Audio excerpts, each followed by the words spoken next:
Hi, welcome back to Mike's Diabetes World.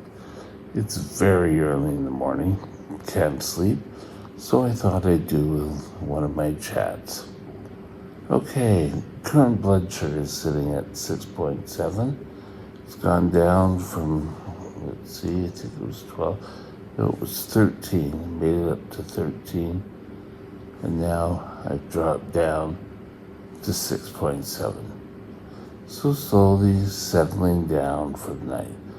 I can't settle down, but okay. I have less than a day.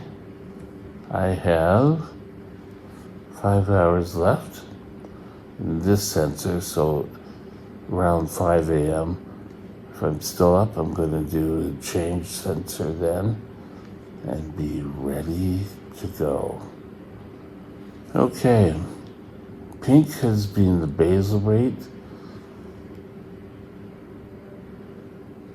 Blue is the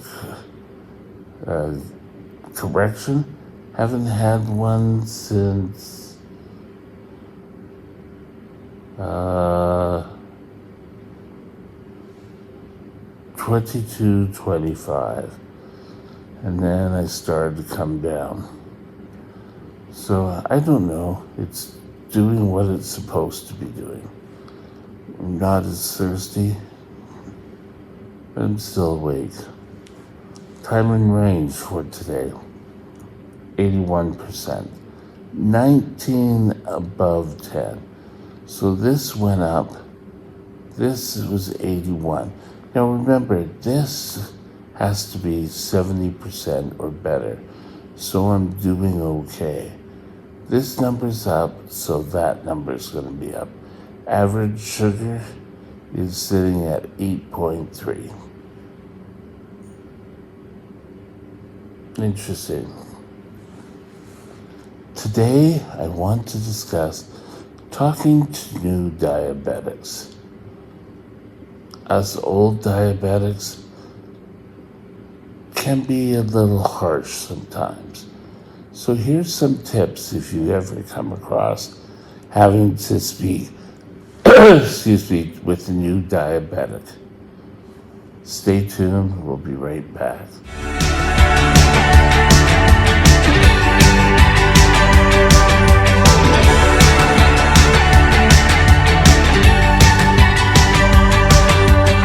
This channel is provided for informational purposes only. Contact your physician for any diagnostic or treatment plan. I don't know, as diabetics that's been around for a while, we all have stories about how bad it's been and how great we were, but you wouldn't be able to do it. I'm lucky I didn't lose a leg. You know that they don't need to hear these stories. Think about when you were diagnosed. What sort of education did you receive from other diabetics? I can remember going to diabetic camp, and I was in a cabin. I was the last age that you could be a camper. We were leaders in training otherwise. It was weird, but okay. We were young teenage boys. I was probably 14 at the time. And I really didn't want to go,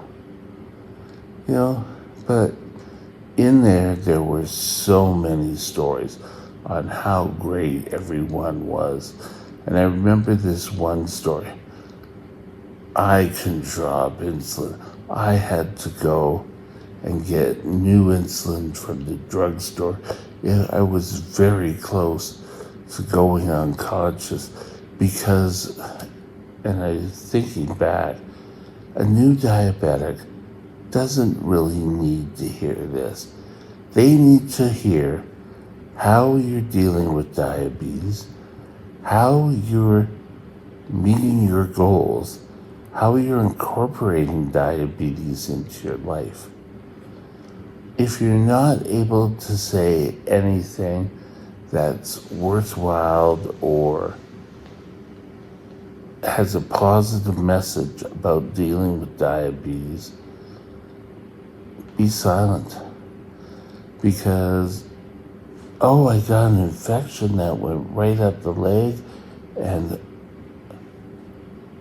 older diabetics, once they sort of get comfortable, may be able to handle topics like this. But on the whole, new diabetics, or pretty much any diabetics, don't need to hear how you almost lost your leg because you didn't take care of yourself. They need to hear that you are taking care of yourself and life, and that you made your diabetes work. It could be you, how am I going to say this? You may have challenges ahead, and that's fine. But scare tactics aren't going to work. They're not going to work for you. I've given some stories on my channel, but you're able to shut it off if you're not wanting to discuss it and move on. Young diabetics are not really want to hear that. I can remember I had to go into Lionsgate Hospital for my diabetes was out of whack. I needed to be in there. While I was in there, they brought up a diabetic who had just come into emergency and was really sort of depressed and scared. He was really sort of shutting down. I couldn't watch my TV. I had rented a TV, couldn't watch my TV, couldn't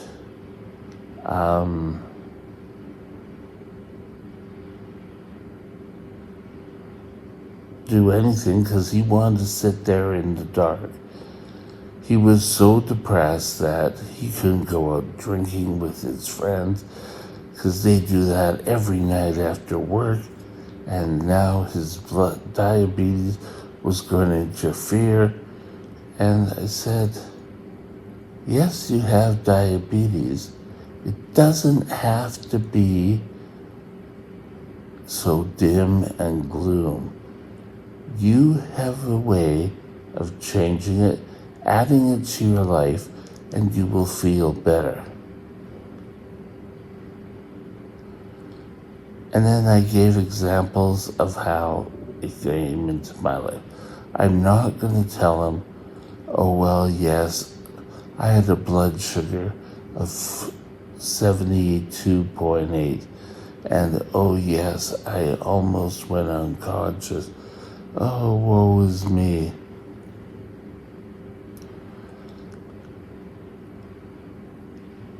I could tell him that I've learned from that. I could tell him my traveling story where I gave my insulin to the airlines and they pulled the refrigerator out, left it in Honolulu, and I went off to Fiji. That taught me that when traveling, I keep my supplies with it.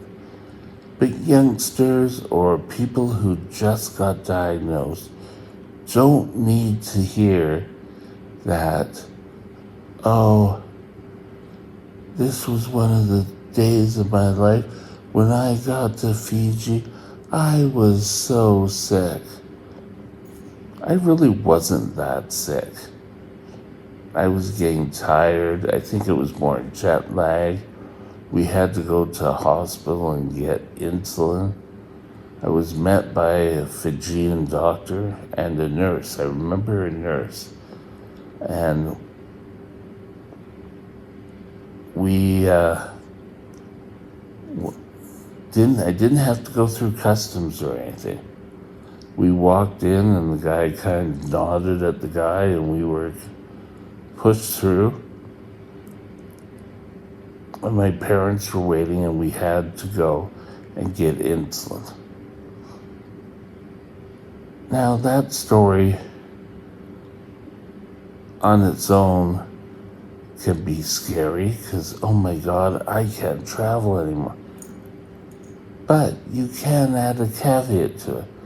That taught me that when I travel, I carry all my supplies with me. My insulin, some sort of application device, whether it be a pump and an extra pump or materials to change. You may have to change your pump in midair. You're going to have to put a positive spin on it so it doesn't terrify a new diabetic. We always want to seem cool and how much we survived. It needs to be a learning tool and what you have taken away. And maybe they can take that away. That's what I've tried to do with this channel. I don't want any stories I say to scare someone or say, well, I'm not going to take insulin. See what has happened to him? That's not the point of my talks here. I want to give you information that you can go ask questions of your doctor. Discussions with you and your doctor or your diabetic team is probably the best bet. Don't take everything I say to be 100% true. Don't do that with any diabetic site online. Take the information, write it down, take it to your next doctor visit and say, hey, is this something that can work for me? Can we incorporate that into my life?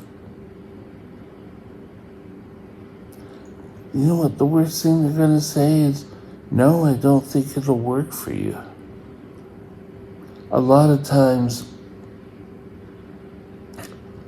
I will come up with these great plans or explanations why my diabetes is off and what we should be concentrating on. Then my diabetic nurse and my doctor are two people that I can bounce these theories off and they can say, yes, this is great, or no, I don't think it'll work. They also give me the latest information. If someone had come to me and said, oh, I don't want to go to diabetes education. I don't do well in school. My first class where I finally got into was Lionsgate Hospital.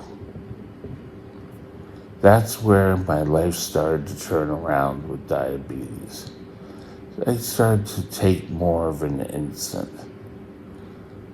I was still getting information. There was two girls, I've told this story before on this channel, who came to the diabetes center. They were on the same floor in the hospital I was. They were there to learn how to get onto the pump. That's how I got onto my first pump. And that pump I was on for 2 years.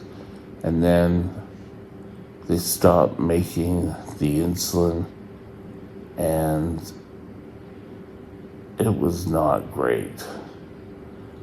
So when I joined the Medtronic family, I was on a really old pump compared to what I have now. But it shows that diabetes doesn't have to ruin your whole life. I may be down, I may be in a long-term care facility, but I still take active part in my diabetes care, and I make decisions. That's sort of more of a message. You need to have how diabetes is in your life, but it doesn't control your life. I've used this analogy before.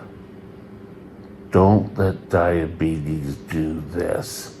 And a lot of the stories that you have told people or you're telling people is diabetes is always in your face, where diabetes should be up over here.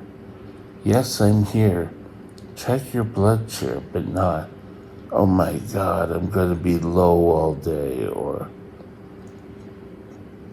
illustrating those points is how we really should be talking to any new or any diabetic. There's a person who works at this long-term care facility who's a type 1 diabetic, and he's been a diabetic for probably 30 plus years. And we've had chats, and we can banter around our old stories and our war wounds about fighting with diabetes. But we understand the level. Diabetes is a scary proposition. Anyone who has come down with the imbalance, as my doctor, my first endocrinologist, my second endocrinologist, Dr. Hunt, who was a renowned diabetes educator, taught me and saying, it's not a disease, it's an imbalance. We just have to make sure things balance. Don't go off telling war wound story to every diabetic you meet. I brought some up on this channel, but I usually try to bring helpful advice.